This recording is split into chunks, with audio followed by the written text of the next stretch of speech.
You are listening to SPN, the Sports Podcasting Network.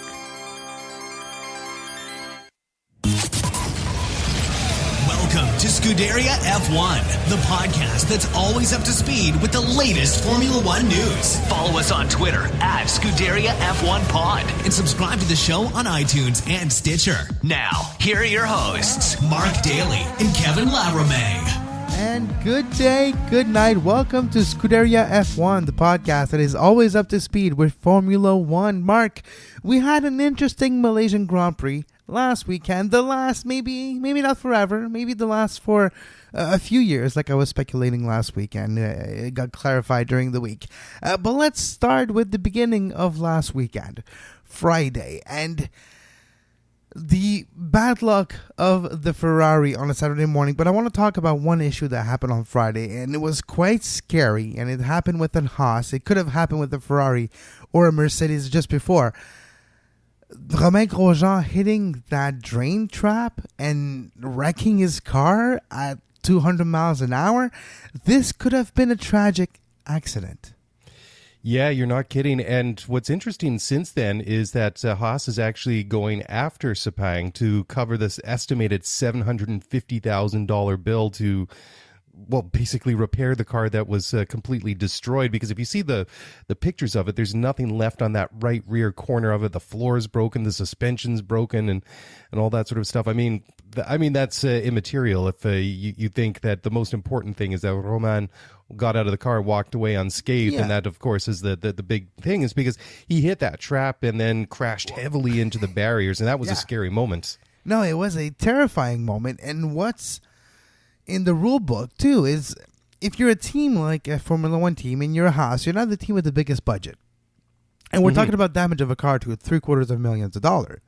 And that's roughly maybe 1.5%, maybe almost 2% of the entire budget of the entire season. No, it's a huge hit, yeah. Right? So 2% is like, it's a huge hit for Haas. Yep. And it's none of their fault. None of fault of their own whatsoever. The car was just there, and the trap was made loose, like that little grill on top of the drain, which, by the way, you do need those drainage. If there's one place, one circuit in the entire world where you do, is Sepang. With the monsoon season, and you had like torrential downpours just a few hours before FP1, where this happened, well, FP2 basically, where this happened, and you do need those traps. We're not saying that, but one got loose and it was remediated, but still, it could have been tragic. But the way it happened, it's no fault of the team whatsoever. So you kind of feel bad that it's a small team, and you kind of feel bad that they're going to have repercussion financially because of that crash. So I kind of understand why they would go after Sepang and be like, you know what? Give us some cash because of you, we might be in trouble now. Yeah, and not only that, it was good to see that the FIA relaxed the rules around the curfew and all the Parc Fermé stuff for them to actually repair the car overnight, because it was a circumstance that was completely beyond their control. It wasn't like they were trying to do something that they weren't. So, I mean, fair play to them for letting Haas repair the car so Roman could take part in the Grand Prix. But yeah, scary situation avoided, and let's hope that Sepang cut a check, or their insurance company does. And there was even some talk at some point that maybe the FIA was going to maybe cover the costs or a portion thereof. So I wouldn't be surprised. There is precedent for that, so I wouldn't be surprised if I remember back in the day, the FIA or Formula One management, I can remember compensating Minardi for something similar. But yeah, I wouldn't be surprised if that happens. But you kind of hope that it does, and Formula One does have the fund for it. So what's another $750,000 for them? Well, they should have enough money for fines and things like that. And I'm sure they're not an entity that's hard up for cash, or at least they don't give the I suppose the feeling that they're not. So let's hope that they do. No, all right. Let's move from FP2 to the qualifying session on Saturday, which was quite eventful, even before it starts, especially the end of Q1, where Sebastian Vettel was not able to log a fast lap and was eliminated, started last on the Grand Prix with trouble with the turbo engine. It was kind of very noticeable when you were watching the car, especially with the noise, that was missing something. It was definitely missing something. It has to do with the turbo and the engine, and there was a missing like more than 50% of it. It was not kicking in, basically. And they had to find a way to make late adjustment, and were not able to make it just a few minutes in, because when he came back in, when he came back on the track, he wasn't able. You tell, like, I got nothing. He just came back into the pit, did not clock a fast time, and was just disappointed, and had probably the best car of the entire field, but had to start last.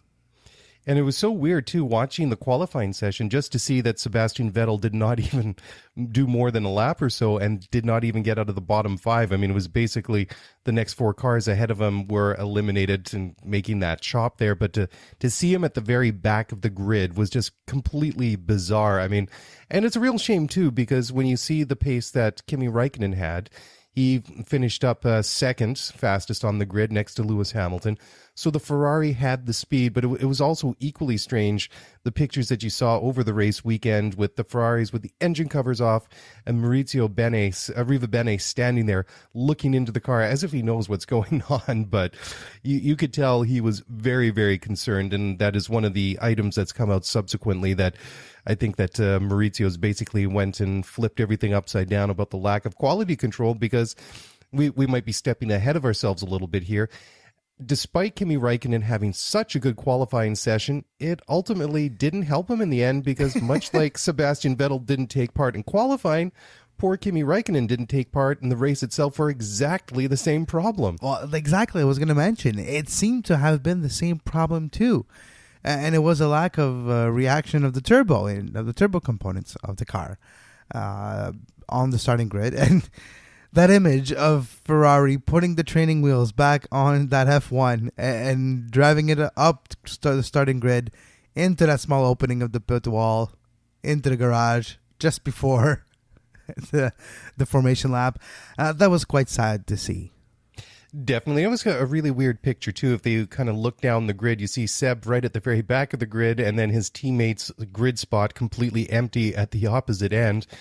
And it's strange, and despite all of that, Sebastian Vettel said just in the last day or so that there is no quality control problem at Ferrari. So it kind of makes you wonder, well, where is the problem? If they're saying publicly it's not a quality control issue. It can't be a coincidence, can it? No, it can't be a coincidence. So if it would have happened in different weeks and whatever, maybe. But the fact that it happened to like a day removed, it happened on the Friday and happened on the Saturday morning, and it happened on Sunday. So basically 24 hours removed on 2 different cars, the exact same problem arises. This cannot be a coincidence. No, and I mean, you think how complex that these cars are, and all the untold amount of mechanical pieces and components and widgets that go into building and comprising of a Formula One car. You can understand from time to time components are going to fail. I mean, you look at the Malaysian Grand Prix last year when the big end in Lewis Hamilton's car went. That was an unexpected mechanical failure. Everybody expects that things like that are going to happen. And, of course, the point of designing a Formula One car is almost to over-engineer and overbuild everything so that the reliability is there. But, yeah, I mean, to have the same problem recur for both cars in that 24-hour period, I don't think I've ever heard of anything like that, especially not for a top team like Ferrari, though. I have a little hypothesis on why. Okay, Ferrari has been known for its reliability up until this point this season.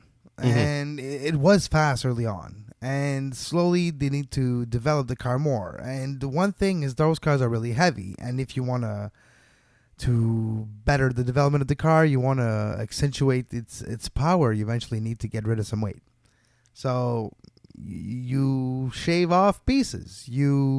A piece that you know was able to maybe withstand amount X of force, and you actually need like half of that, or you're going to gamble it and reduce a bit its weight and literally take like a metal rotor and shave off a few inches, well, maybe not inches, but a few millimeters off of it just to get rid of some weight. So extrapolate that on the turbo problems. Could it be in an attempt to develop and even get more horsepower out of the car over the last few aero kit development, or just engine development. Maybe they have shaved off a bit too much at a certain point and create a weakness in the turbo and engine components. You know, I was a little bit mistaken just now when I said I can't remember a situation similar to that, but apparently my memory is short, and for myself it's rather inconvenient. But I mean, if you go back just a couple of months to the British Grand Prix, did we not see Sebastian Vettel and Kimi Räikkönen have tire failures, punctures, the exact same tires and almost exact same place on the course within a couple of laps of each other right at the end there? Well, yeah, and that was bizarre too. Yeah, and that was not a coincidence either. It's the way the car was set up, and it was creating pressure on that tire at that exact spot at the track, and enough to generate a catastrophic failure of the tire at that point.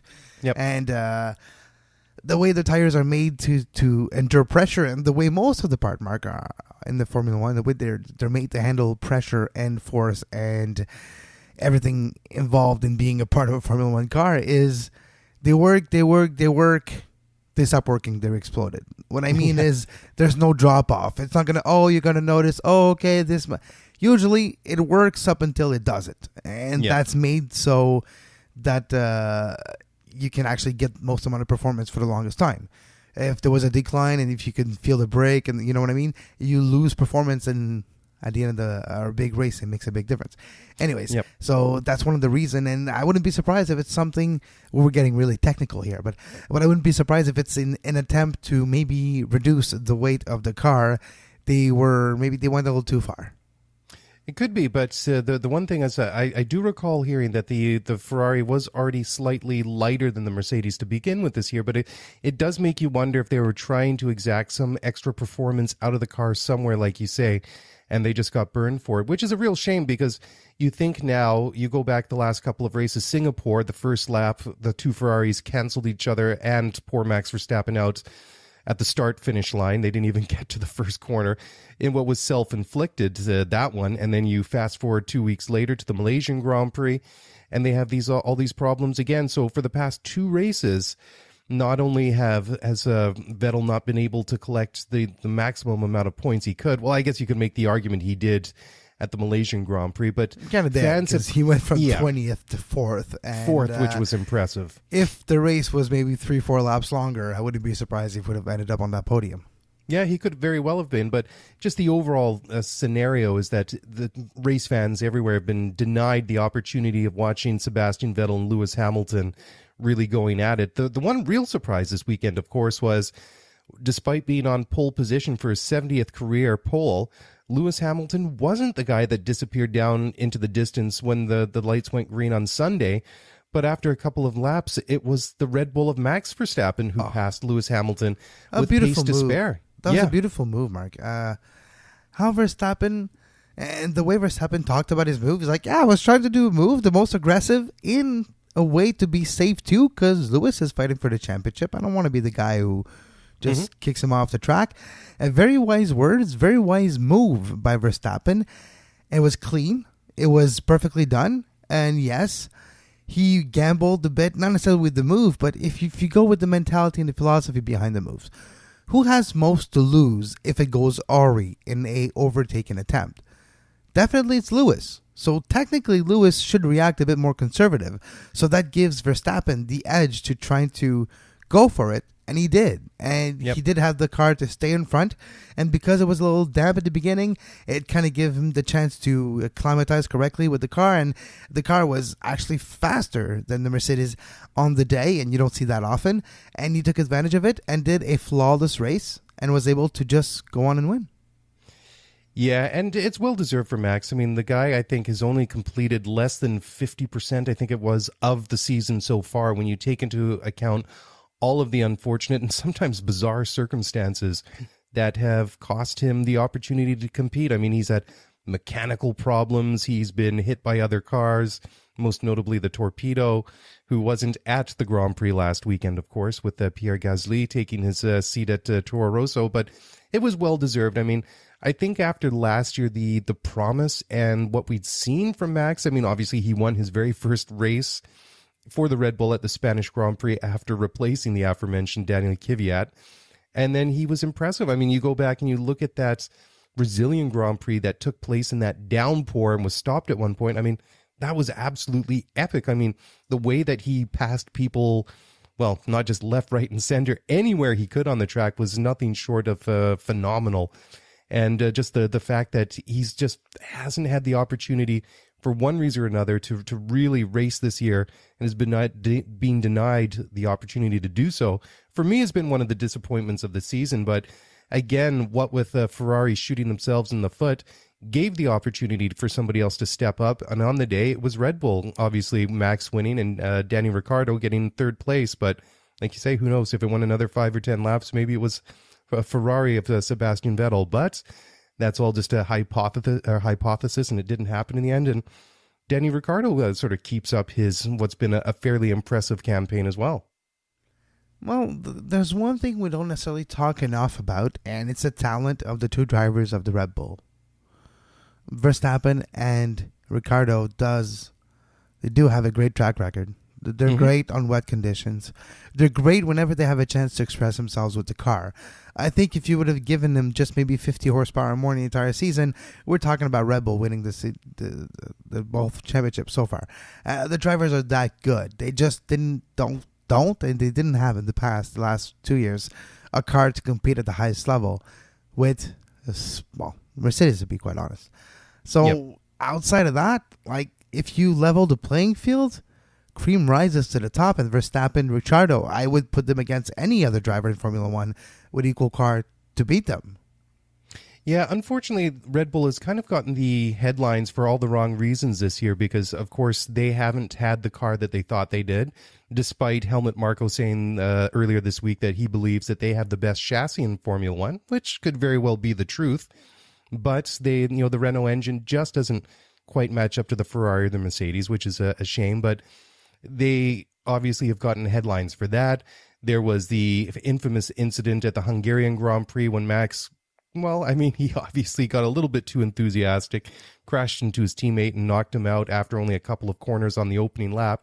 So that's one of them. And of course, Max's problems all year long. So finally, it was good to see them get some headlines for all the right reasons. And I think that Ricciardo, to a certain degree, has kind of flown under the radar this year for one reason or another. I mean, everybody talks about the resurgence of Ferrari and Lewis Hamilton going for his 4th world championship, and whether or not Valtteri Bottas is going to be good enough at Mercedes and all these sorts of stories. So it was nice to see a couple of different names mentioned and people talking about, especially the last couple of weeks. You mentioned Helmut Marko in his comments that Red Bull might have the best chassis in Formula One. And those comments are based off data and just not a feeling. Apparently, Red Bulls and their mathematicians and their engineer came up with an equation that if the Renault engine would have about 50 horsepower more, that would equivalent to the Ferrari, or the Mercedes engine, they would be faster. They would equivalent this to have a faster car and to have a better chance to accumulate points, and would probably be the best car in the entire grid right now. So I don't know if those equations are corroborated by other engineers from other teams, or maybe it's something that it's being talked about the next few weeks. Speaking of comparison, Lewis Hamilton mentioned a few data points during his press conferences after the race, and it's quite interesting. He said that according to his engineers, like after equations and comparison between cars, 0.8 second behind Red Bulls for Hamilton, that's one lap, and about 0.5 behind Ferrari. So that's interesting for Mercedes, that in a track where technically, yes, it's more equal, Ferrari was a lot better than them, and Red Bull was better than them too. Yeah, it's, again, like I was saying, it was a shame that we were denied the opportunity to see Ferrari and Mercedes really go at it head-to-head these past couple of weeks. But it kind of really leads to ask the question, if Ferrari didn't have the problems that they had, Raikkonen was able to take part in the Grand Prix, and Sebastian Vettel was actually able to qualify where he should have done, what would have been the final outcome in that race? Would have been a combination of Ferrari and Red Bull on the podium? I suspect it might have been. I would even go further, saying it would have probably been Vettel and Raikkonen and then Verstappen or something, because the two Ferraris clearly had a lot more pace than any other car on Friday and Saturday when they were able to clog their times. And it was unfortunate what had happened, but yeah, and those are all data points that are from different engineers. So from the Mercedes engineers, and we go back to the Red Bull one for the comment of backing up the comment of Marco saying they might have the best chassis. And it's just interesting too, because if you go back to the beginning of the season, Red Bull were open saying they were maybe a bit behind in development, especially on the aero side, especially on the chassis side. And they were maybe a few weeks behind because of terrible off-season decision, and they had to correct courses after going down the wrong road in developing the car at a few points during development. But they went further in the aero. They came back, especially if you look at the skirts of the car. It changed a lot, but it came back to compromises this weekend. And I think it's because of this week's data, after they made decisions to go back to earlier designs and mix it with a little bit of the same type of technology of flaps on the side of the entrance to the air to the dog to cool the engine on the side of the driver.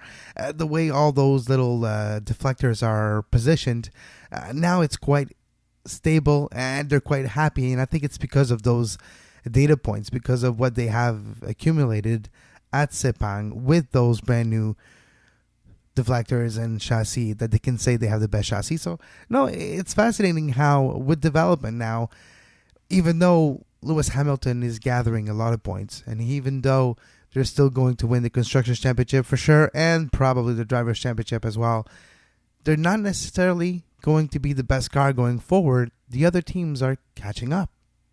Yeah, and it's going to be interesting again this weekend at the Japanese Grand Prix because, no pun intended here, the last couple of weeks we've seen some real cracks develop in Sebastian Vettel's championship challenge, and now Lewis Hamilton has a sizable cushion over, in a lead over Vettel going into the last several races of the year. And now we're going to the Japanese Grand Prix at Suzuka this weekend, which is a race that has not been won by Ferrari since 2004. And in the early 2000s, it was basically a Ferrari lockout. That's when they were at their peak. I mean, Michael Schumacher won it 4 times from 2000 to 2004. Rubens Barrichello won once in between there as well.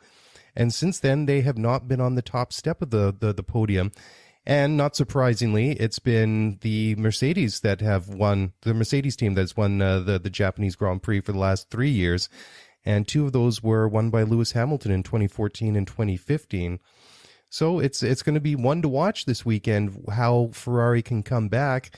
But at least the Malaysian Grand Prix ended on a bit of an interesting but ultimately positive note for Sebastian Vettel in one of the weirdest incidents I think I may have ever seen. And I think Lance was out for a stroll.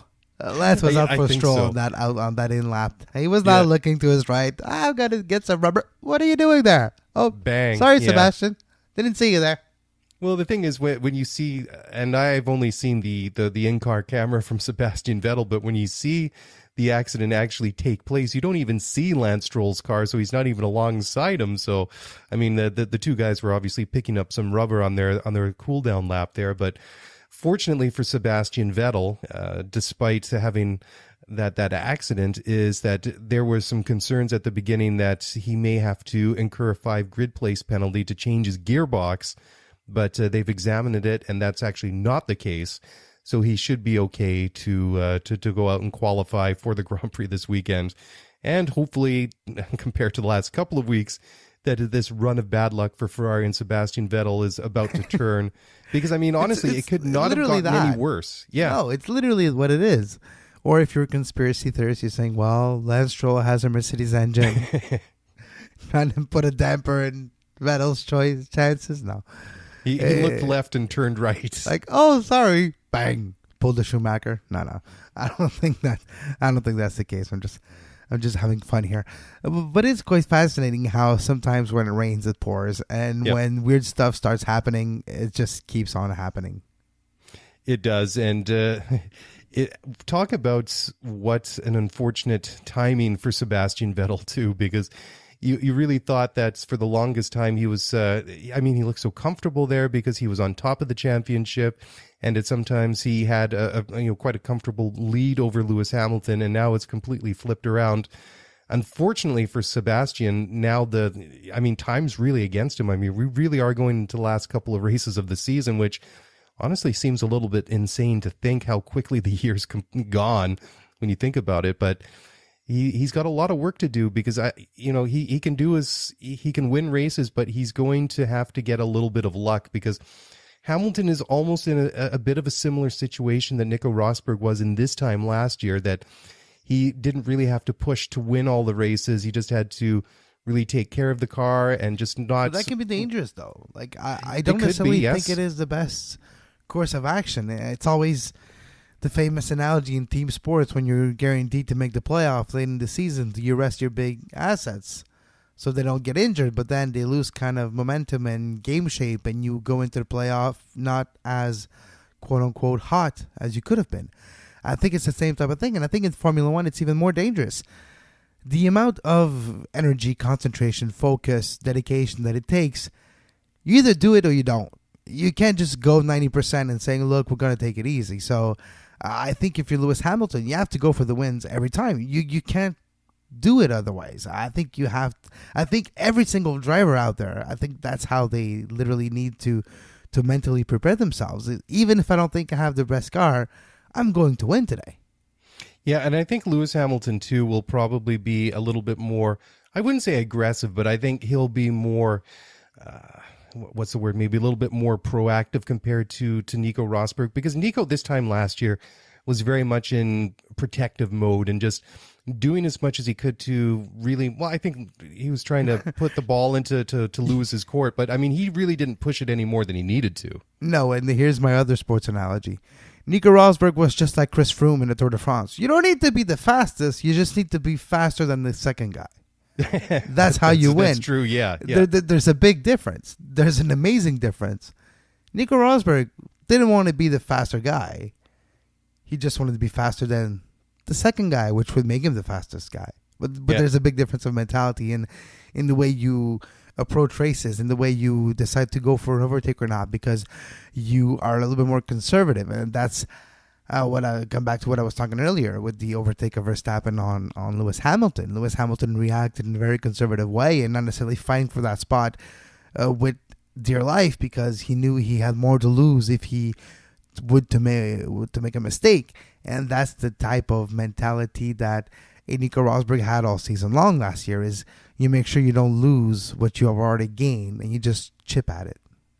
Yeah, it doesn't really seem to me to be the kind of mentality that Lewis Hamilton has. I mean, he's a triple world champion for a reason, and he's got the all-time record in pole positions for a reason. I mean, the guy's a competitor. He knows how to win. He's obviously one of the best drivers ever, and he's fast, and I think that he'll go out and give it his all every time that he can. But, I mean, Lewis is very smart as well. He knows how to push the car, but not push it too hard. So I think the big question is whether or not the car will be up to it over these last couple of races to end off the season here.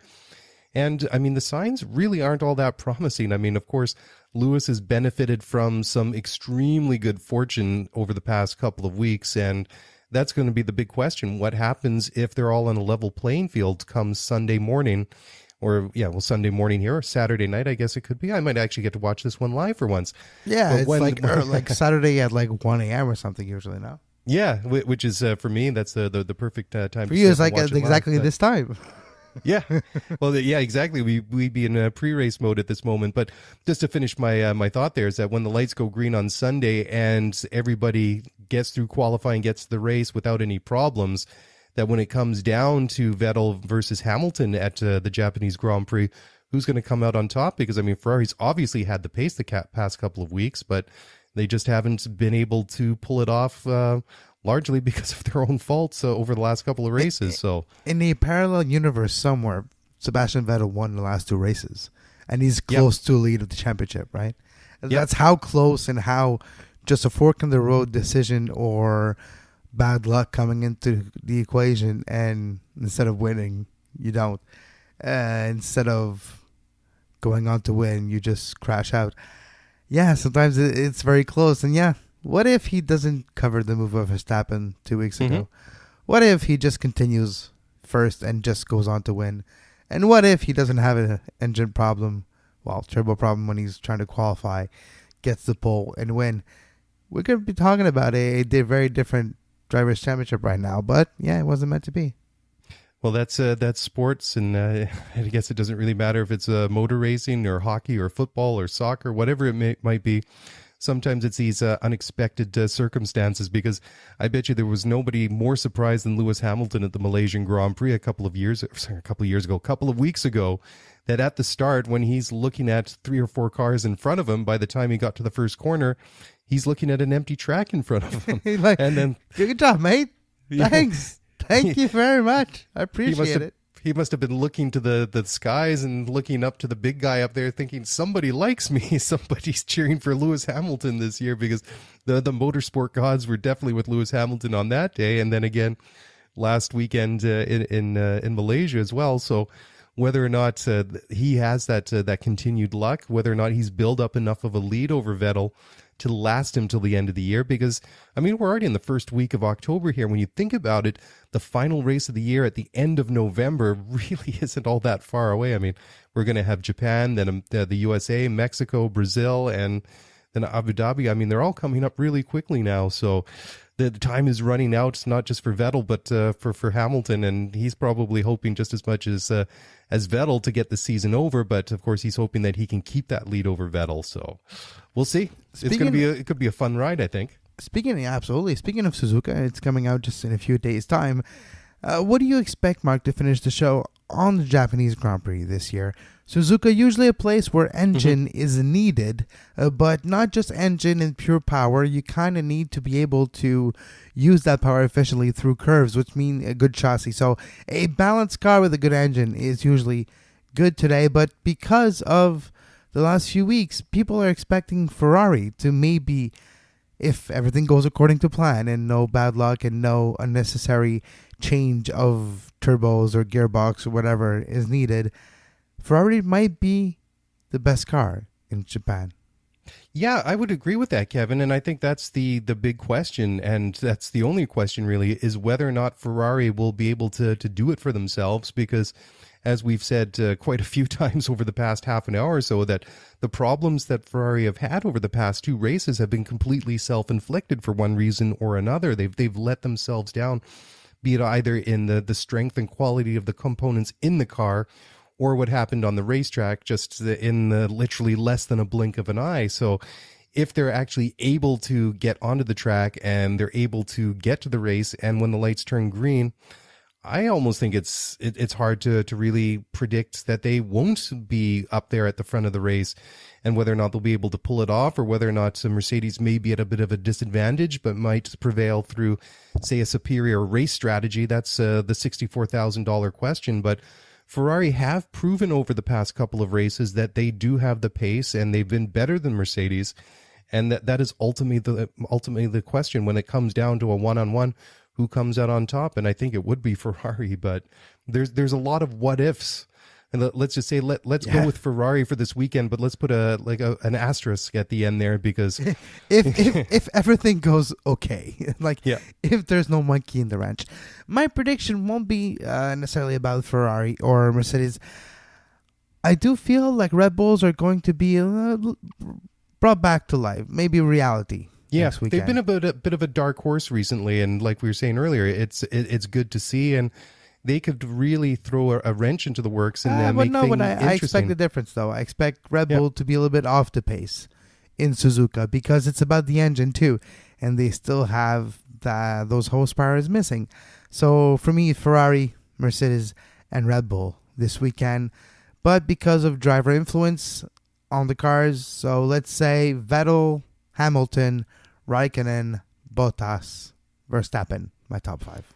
Yeah, it would be interesting, though, if, say, the Ferraris get ahead of the Mercedes and out-qualify them, and then somehow the Red Bulls manage to insert themselves between Ferrari and the Mercedes, or vice versa even.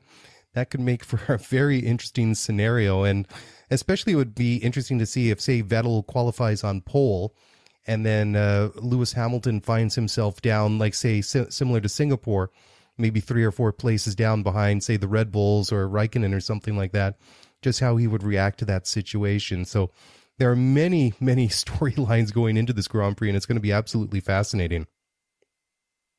Absolutely. It'll be very, very fascinating. So you can follow me on Twitter at Kev Laramée during the weekend when I'm watching the Grand Prix. Usually it's not live because it's difficult here, especially this one at the time it plays. But I'm tweeting about F1. You can follow me at Kev Laramée. You can follow the network at SportsPodNet. And you can always find every on-demand version of the shows we do at sportspodcastingnetwork.com and anywhere you get your podcasts. Excellent. Of course, you can follow this show specifically on Twitter at Scuderia F1 Pod. And that's it. That's a wrap. We'll catch up with you guys this time next week after the Japanese Grand Prix. We're out of here. And until next time, have a great F1.